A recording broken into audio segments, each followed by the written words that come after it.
काल दिल्लीत झालेल्या स्फोटाच्या पार्श्वभूमीवर राज्यातील सुरक्षा यंत्रणा आता अलर्ट मोडवर आली आहे। अहिल्यानगरच्या शनी शिंगणापूर इथे पोलीस प्रशासनाकडून भाविकांच्या वाहनांची आणि भाविकांची कसून तपासणी करण्यात येते।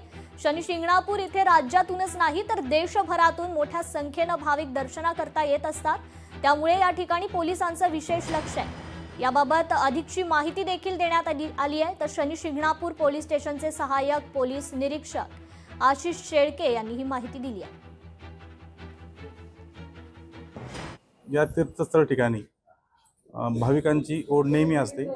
काल जो दिल्ली येथे अनुचित प्रकार घडलाय त्या अनुषंगाने शनी शिंगणापूरचे पोलीस स्टाफ तसंच इथे असलेले सुरक्षा रक्षक तसेच मंदिर देवस्थान कमिटी असलेले अतुल सोरमारे साहेब यांच्या मार्गदर्शनाने इथे लोकांचे भाविक जे आहेत येणारे त्यांना कुठलाही त्रास होऊ नये याकरता आम्ही अलर्ट आहोत। जे संशयास्पद वाहनं वाटतं आम्हाला ते आम्ही चेक करत आहोत। तसंच भाविकांचे बॅगे आहेत, आम्हाला जे समजा संशयास्पद वाटेल तेच आम्ही चेक करतो आहे। लोकशाही मराठी ऐका, पहा, जागरूक रहा।